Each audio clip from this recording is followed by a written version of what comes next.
How to edit location in Shopee. Hello everyone. In this video, I will show you how to edit location in Shopee. First, open the Shopee application on your mobile device.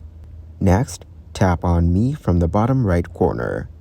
Now tap on the settings icon at the top. Then tap on My Addresses. Here, tap on the Add New Address. Now tap on OK.